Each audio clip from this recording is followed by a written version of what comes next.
in checking the weather for today, I read that we were expected to reach a high of 67 degrees.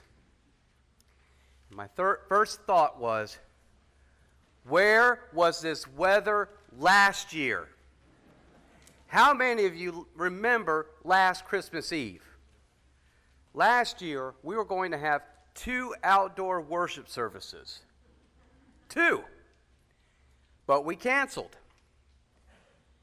And we even took time to pass out communion at drive-through communion in heavy rain. It's like God just turned on the fan and said, I'll be back tomorrow. He just turned on the fan, and in the middle of this heavy wind, I yelled, who was the idiot who thought this was a good idea?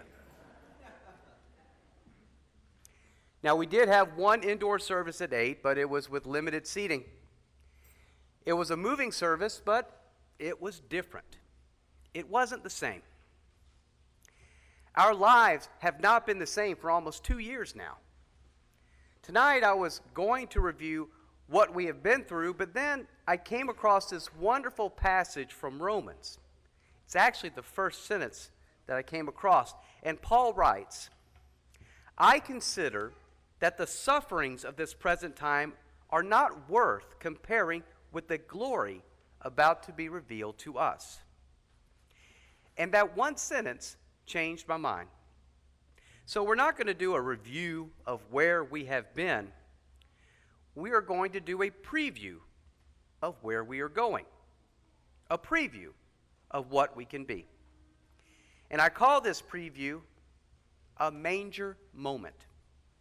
Now, our first manger moment happens in our gospel lesson. I want you to pay close attention to who gathers at the manger. Joseph, Mary, shepherds, animals. Oh, and Jesus as well.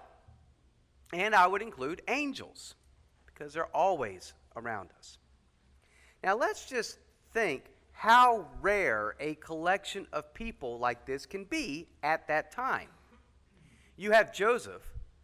Some research says Joseph was a man of privilege because of his skills as a carpenter and a stonemason. You had Mary, a young woman, considered a secondary citizen in that culture with no voice and very little power. A very young woman with child. Instead of getting ready to be a teenager, she's getting ready to be a mother.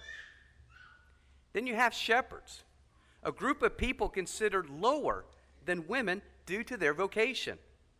Shepherds were constantly dirty, and they smelled. And sheep were not exactly the best smelling animals. It's why you see them out in a field and not in the heart of the city. Angels, God's agents, God's messengers. You really can't reach a higher level of importance than that. You had the animals, God's creation, and the normal occupants of the manger, which was a feeding trough. The animals are probably thinking, who are these people and why are they cutting in line? So you have a man of influence, a woman of second-class status, a bunch of outsiders called the shepherds, angels from high heaven, and animals.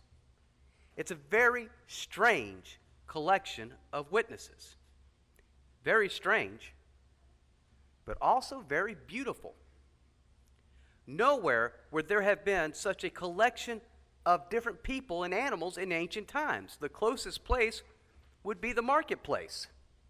But this isn't a marketplace, it's a manger. And this is a manger moment, where people from different backgrounds, different stories, different lives, they come together to witness Jesus and to receive hope. Seeing all of you here tonight and knowing those of you who are watching at home, special shout out to Michaela, recently born, her first service. But being together with you tonight, this is our manger moment, where we come to give witness and praise to Jesus and also to receive hope. And this moment gives me so much hope. Where else would such a collection of people gather? People of different backgrounds and different stories and different points of view. Think about it. Where else could we find someone in a MAGA hat and someone in a Black Lives Matter t-shirt sitting side by side? Now all of you are looking around like, checking each other out, taking notes. But my point is, whatever hat or shirt we bring to the manger tonight, the hope and grace of Jesus covers all of it. So much of the sufferings of this present time evolve around political and social issues, but these sufferings will not last. They will not have the last word in our lives. Our last words are our first moments with God at the eternal table. Our end is hope. Our beginning is hope. Now, I said tonight was a preview of what we can be. And what we can be is a group that brings manger moments to others. In that first manger moment, God sent his Son for us. He gave his Son to us and for us. If we live our daily lives for others, give ourselves to others, we can instill a hope that this world desperately needs. We can make the manger moments happen every single day. We can be like Jimmy Finch of Clarksville, Tennessee. Jimmy traveled to Mayfield, Kentucky shortly after the city and the state suffered the worst tornado in its history. And he came with something the people really needed: his meat smoker. And he cooked. He cooked chicken, hot links, and burgers. You name it, he cooked it. And Finch would call out to the people, "Y'all come on in. We got free food."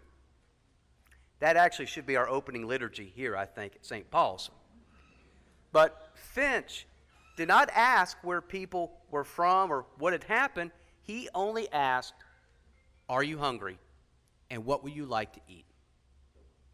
So family with children, volunteers, they all grabbed some food, and they grabbed some hope for the day. Or we can be like Mike and Judy Sullivan. 8 years ago, Mike being a woodcutter, he and Judy started working together to make wooden toys to give away to kids at Christmas. That first year, they made 360 toys. 8 years later, they now crank out about 1,500 handmade toys each year, and they donate them to local children charities, school districts, and homeless shelters throughout Southern California's Coachella Valley. For 1,500 children, their manger moment is provided by Mike and Judy. In fact, this afternoon I was reading about a young boy, probably about a third grader, I think his name was Jacob, maybe you saw this too, who finished his 18 months of chemotherapy. Now, for those of you who have made the walk after therapy, they celebrate you. They give you waves, they go down the hallway, high fives and celebration. Well, this was a special celebration because his classmates got together in the gym and they celebrated, they rang bells as young Jacob made that last walk of therapy. For Jacob and for those kids, that was a manger moment. And there are other manger moments locally. We have Monday night feedings. We have family promise meals 4 times a year. We have our wonderful quilters. Locally, there are winter shelters for those who need a place to stay when it gets cold at night. We have people who dedicate their time and their skill for Habitat for Humanity. We have a clothes closet. We have Pastor Randy and the people at the feast gathering who will be offering a meal tomorrow to our unsheltered brothers and sisters and those in need. But if you think about it for a moment, you probably can think of other ways that people provide manger moments. I have a friend of mine who just started adopting and being a foster home for cats and dogs. It's wild, but she loves it. But think about the care she's now giving to animals that need it. Or maybe you too donate your time to a ministry that speaks to you. Or maybe you donate your money to a nonprofit organization or a church that means to you. That's what manger moments are. Or it could be as simple as every day you tell each and every person you hold dear, I love you. And there's one more I want to encourage all of you to do. When you drive through for fast food, be nice to the people working. When you go into a store, be nice to the people working there. Find ways to tip someone who does a project for you. Show your appreciation. But what if they're a jerk, Pastor?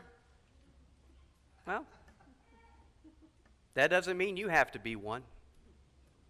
Maybe those jerks need someone to bring them a manger moment so that they can smile again and feel appreciated. Know that people see them and know them. They need love just as much as we do. Which brings us back to the manger moment that brings us all here together tonight. The moment where God gives us the greatest gift. Jesus, the one who brought love, the one who showed love, who died for love, and who rose for love. The people of that first manger scene were never the same. The shepherds proclaimed the good news. Mary pondered them in her heart. Joseph kept his family safe, and the angels watched over them. I want us to never be the same as well. I want us to take this moment and let it live in us. And let the moment lead us to a year where instead of dwelling on the sufferings of the present age, we can live in the joy that has been fulfilled in Jesus. And we can rest in the manger that has a place for all of us. Merry Christmas.